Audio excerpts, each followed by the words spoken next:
Бактыр Кешевич, жаңак маселеси быйыл өтө оор болду. Баас аябай төмөндөп кетти да. Айыл чарба министрлиги баас боюнча эмне жумуш жасап бере алат? Бүгүнкү күндө эч нерсе кыла албайт. Аны эч кандай кымбаттатканда, сыртка кардар тапканда айыл чарба министрлиги тарабынан эч кандай мындай жумуш аткарылбайт да турабы? Баа боюнча биз эч кандай регулировка кыла албайбыз. Туура айтасыз. Экинчи маселе, биздин мамлекетке келип аткан жаңактын продукциясын биз тосо албайбыз. Анткени ал өзүнүн сертификация менен жана биз эл аралык деңгээлдеги келишимдин негизинде биз аларга бөгөт кое албайбыз. Эгерде ал жерде курттары бар болсо, же өзүнүн сапаты начар болсо, аны тособуз, сөз жок. Бирок биз иште аракет жасадык, бизге кирип аткан жаңакты мейли эми кирип атат, бирок биз ошол өлкөгө биз азыр жаңы кирип баштадык. Бул да чоң жеңиш. Аны өзүм жеке көзүм менен карап, бул жерде Дыйканбай Бакашев бар отурат. Ошол экөөбүз иштеп, ошол протокол киргизип, анан кийин ошол бир машинаны киргиздик. Азыр мына Жалал Абадтан компания, эмнели компания? Горнарех компания ошол азыр Кытай мамлекетине киргизип баштады. Ошол жагынан бизде бир аз жылыштар бар.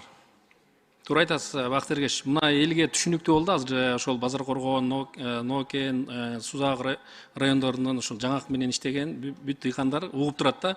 Эмне үчүн дегенде аларда нааразычылык болуп атат. Бизге мамлекет жардам бербей атат. Кээ бир адамдар аны монополия кылып алып атат. Ал мындай туура эмес деген мындай сөздөргө азыр мына сиздин жообуңуз так даана болду да. Ошон рахмат.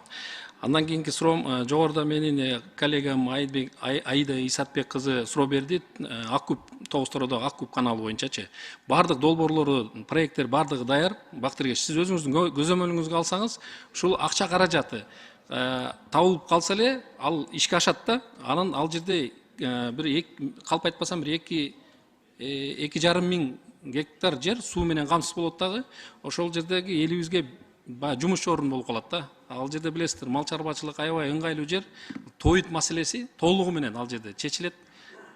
Миграция токтойт, эл иш менен камсыз болот да. Ошону сиз өзүңүз көзөмөлгө алсаңыз. Азыр мен маалыматты алдым азыр.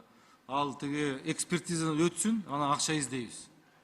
Акча издейбиз. ЭБРРге сунуш берилген экен. Бирок ЭБРР банк аркылуу эгерде алайлы десек, депутаттар анча-мынча кымбат баа экен, кредит экен деген сөздөр да болуп атат да. Бизге азыр негизи, урматтуу коллегалар, бизге азыр куруп алыш керек. Куруп алыш керек. БДР-ын да куруш керек, каналын да куруш керек, БСР-ын да куруш керек. Керек болсо чоң суу сактагычтарды куруш керек. Акчаны алып коркпой куруш керек.